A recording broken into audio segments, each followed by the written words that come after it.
Swept away in seconds, a young boy lost at sea now begins the sad task of recovering his body.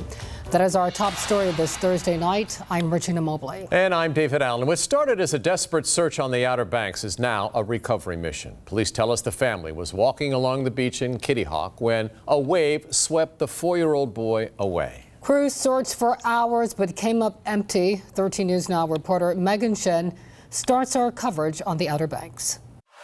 This beach off Lillian Street is where police say the 4-year-old boy was swept out to sea by those powerful waves. As you can see, though, this memorial is growing for this New Hampshire boy by the hour.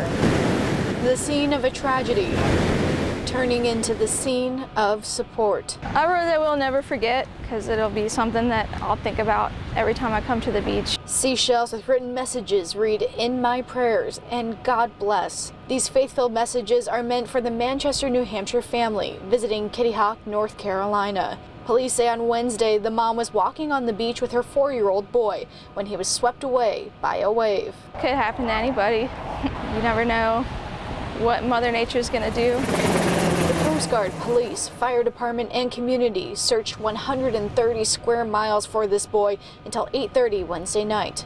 No one found him. People are hurting because this is just devastating for this area and for this family. Duck, North Carolina resident Mary St. Clair says God told her to start this beachside memorial. Now people are hugging, praying on knees, and bringing gifts for an angel, showing this tragedy touches people near and far who have kids or lost kids. It just seemed like something was taken, you know, you can't get it back. Lost a little one last year, so hit home. Now this display and a bottle full of notes for the family are a message to the family of the 4-year-old from the community. Although police have ended their rescue effort, they are still working to recover the 4-year-old boy. Over the phone, in tears, we spoke with the Kitty Hawk police chief. He told us this is a parent's worst nightmare. Reporting in Kitty Hawk, I'm Megan Shin, 13 News Now. Let's take you live to Virginia Beach. In just 24 hours, thousands of people will descend on the oceanfront for College Beach weekend. City leaders say they have a plan in place. Here's what you can expect at the oceanfront. Heavy traffic and delays and some detours. Parking will also be difficult. Most lots tend to fill up early. Also, several police officers will be on duty. A city task force revealed the number of arrests made on College Beach weekend are on par with other holiday weekends. It also found worries over the event are leading to racial tension.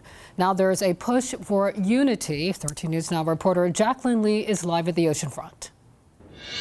Regina, the Virginia Beach Vision's Oceanfront Task Force found there are escalating racial tensions between College Beach weekend participants, who are majority young African Americans, as well as with the oceanfront residents. Now, I spoke with a member of the Oceanfront Task Force, and he tells me that one day in the future, he hopes College Beach weekend can be viewed positively.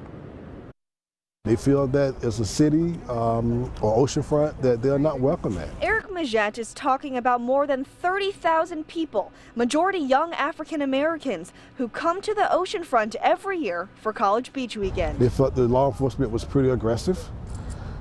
They felt that they were unwanted in some of the restaurants and hotels. Visitors and residents say the weekend creates an atmosphere of fear caused by violence, public displays of intimacy, and offensive language, according to the report. So you're going to have a few people always going to mess up, but don't judge the masses by the few. But Virginia Beach Police Chief Jim Cervera said that age, not race, creates the weekend's negative perception. Young folks are in their early 20s. They're louder, they're rowdier, they stay out till the sun comes up. Cervera said the #1 priority of the police department is to keep everyone safe. From a police perspective, we do not view race.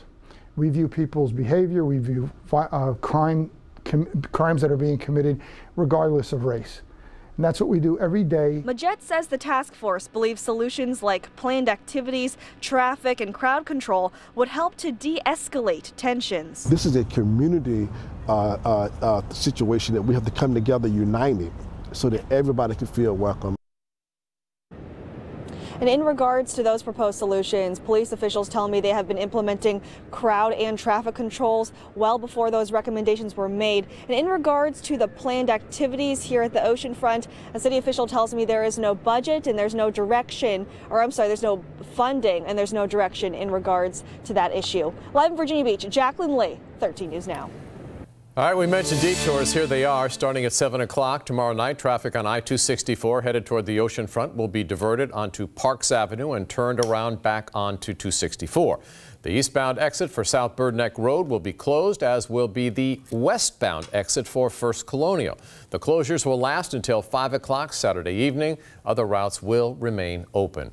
Stay with 13 News Now to keep you updated over College Beach weekend. We're keeping you covered on air and online and on the free 13 News Now app.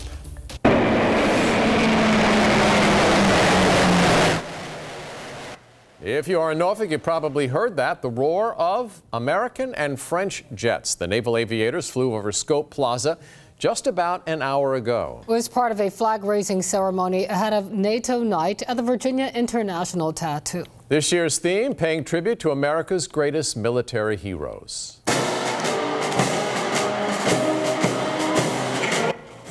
It is the 22nd year for the musical extravaganza. The show remembers and celebrates those who went above and beyond the call of duty.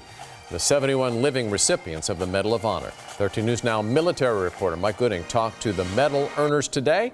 They told him they aren't heroes, they just did their jobs, and they're humbled by the accolades.